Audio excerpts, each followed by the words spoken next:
আলাইকুম এভরিওয়ান, সকলকে আঁখি কুকিংয়ে স্বাগতম। তো আজকে আমি আপনাদের দেখাবো আপনারা কীভাবে সহজে হোয়াইট চিকেন চিজ পাস্তা তৈরি করতে পারেন। তো প্রথমে আমি এখানে পানি দিয়ে নিচ্ছি। পানিটা হালকা ফুটে আসলে এর মধ্যে দিয়ে দিচ্ছি আমি লবণ। এরপর আমি এখানে দিয়ে দিব হচ্ছে রেগুলার ইউজ করার সয়াবিন তেল। তো এখানে আমি 1 টেবিল চামচ পরিমাণে তেল ইউজ করেছি।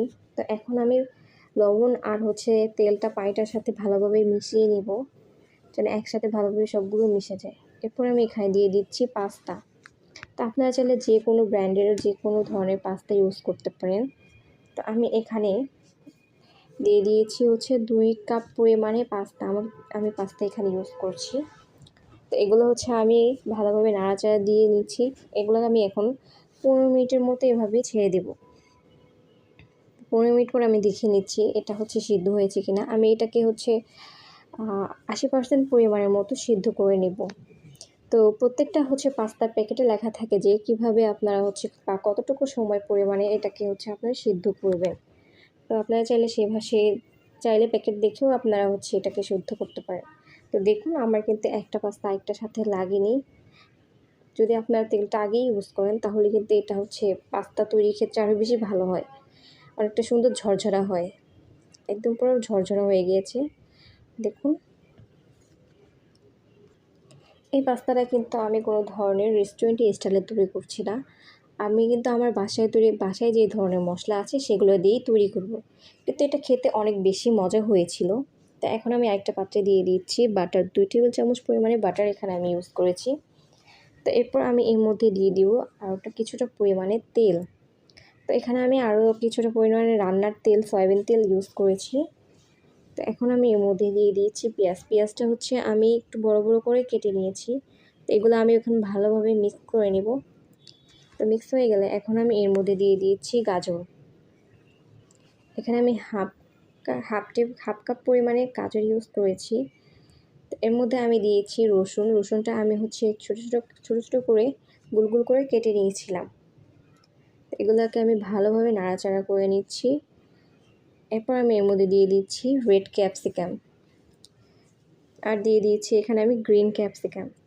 আপনারা চাইলে যে কোনো ধরনের বা যে কোনো কালারের ক্যাপসিকাম ইউজ করতে পারেন, বা আপনার হাতের কাছে যেই ধরনের সবজি থাকবে আপনি সেই ধরনের সবজি দিয়ে রান্না করতে পারেন।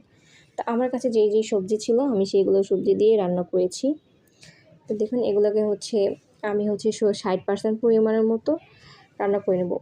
এগুলোকে বেশি ভাজা যাবে না, তাহলে কিন্তু এগুলো যে টেস্টটা নষ্ট হয়ে যাবে। তো এগুলো আমি সবগুলো এখন উঠিয়ে নিচ্ছি।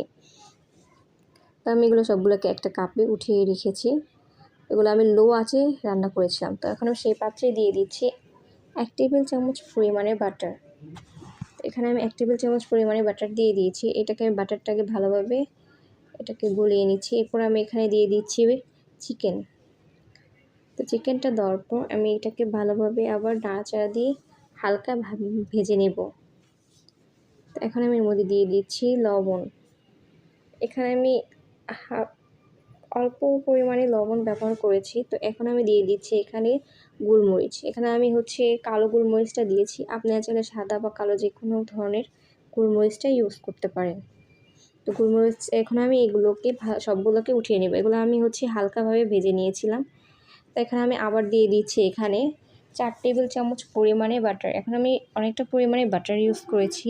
তো বাটারটা যখন এভাবে তরল হয়ে আসবে তখন এর মধ্যে আমি দিয়ে দিয়েছি ময়দা। তো ময়দা দেওয়ার পর এগুলোকে আমি ভালোভাবে ময়দার সাথে বাটারটা মিশিয়ে নিব।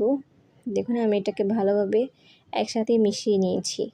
তো এখন আমি দিয়ে দিব দুধ। তো আমি প্রথমে অল্প একটু দুধ দিয়ে এটাকে ভালোভাবে মিক্স করে নিব, যেন এটা দলা দলা না হয়ে আসে। তো আপনারা অল্প অল্প করে দুধ দিয়ে তারপর এটাকে মিশিয়ে নেবেন। তো এভাবে করে আপনারা অল্প অল্প দুধ দিয়ে ভালো করে মিক্স করে নেবেন।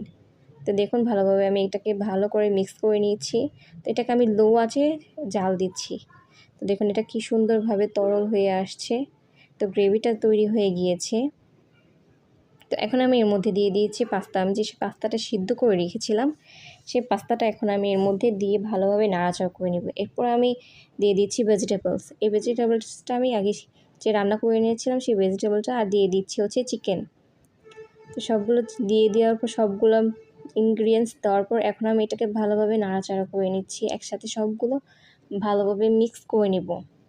তো আমি আগেও বলেছি এটা কিন্তু কোনো ধরনের রেস্টুরেন্ট স্টাইলে না হলেও একদম কিছুটা পরিমাণে রেস্টুরেন্টের মতো এসেছে। এখন আমি এখানে দিয়ে দিচ্ছি গোলমরিচ আর দিয়ে দিচ্ছি চিজ। তো অনেকটা পরিমাণে এখানে আমি চিজ দিয়ে দিয়েছি। তো এগুলোকে এখন আমি ভালো করে আবার নাড়াচাড়া দিয়ে দিচ্ছি। এখন আমি এর মধ্যে দিয়ে দিয়েছি লবণ। তো আমার মনে হচ্ছে আমার লবণটা কম হয়েছে, তাই আমি আবার লবণটা ইউজ করলাম। তো এখন আমি এগুলোকে ভালোভাবে একসাথে মিক্স করে নেব। এরপর আমি এখানে দিয়ে দিচ্ছি চিনি, কারণ এটা হচ্ছে একটু সল্টি টাইপ আর একটু মিষ্টি মিষ্টি টাইপের হবে, যেহেতু হোয়াইট পাস্তা। তো এরপর আমি দিয়ে দিয়েছি এখানে অরিগানো। তো সবগুলো রান্না হয়ে গিয়েছে, রান্না হয়ে দেখুন কত সুন্দরভাবে রান্না হয়ে গিয়েছে। এখন আমি এই সবগুলোকে একটা পাত্রে উঠিয়ে নেব। তৈরি হয়ে গেল আমার মজাদার হোয়াইট চিকেন চিজি পাস্তা। এটা কিন্তু কোনো রকমভাবে রেস্টুরেন্টের থেকে কম হয়নি, বরং রেস্টুরেন্টের থেকে আরও বেশি খেতে মজা হয়েছিল। তো এখন আমি উপর দিয়ে আরও কিছুটা পরিমাণে চিজ দিয়ে দিচ্ছি। এখানে আমি চিজ দেওয়ার পর এখন উপর দিয়ে দিচ্ছি এখন আমি চিলি ফ্লেক্স। তো চিলি ফ্লেক্স দেওয়ার পর তৈরি হয়ে গেল আমার মজাদার হোয়াইট চিকেন চিজ পাস্তা। আপনাদের যদি ভিডিওটা ভালো লেগে থাকে তাহলে এই ভিডিওতে একটা লাইক, কমেন্ট এবং শেয়ার দিয়ে পাশে থাকবেন। আপনাদের একটা লাইক কমেন্ট আমাকে অনেক ইন্সপায়ার করে নতুন নতুন ভিডিও নিয়ে আসার জন্য। তো এভাবে আপনারা আমার পাশে থাকবেন। আর যদি আরও কী ধরনের রান্না আপনারা দেখতে চান আমাকে কমেন্ট করে জানাবেন। আমি পরবর্তীতে চেষ্টা করব আপনাদের জন্য সেই ধরনের রান্না নিয়ে আসার জন্য। আমাকে এত ভালোবাসা দেওয়ার জন্য আপনাদের সবাইকে ধন্যবাদ।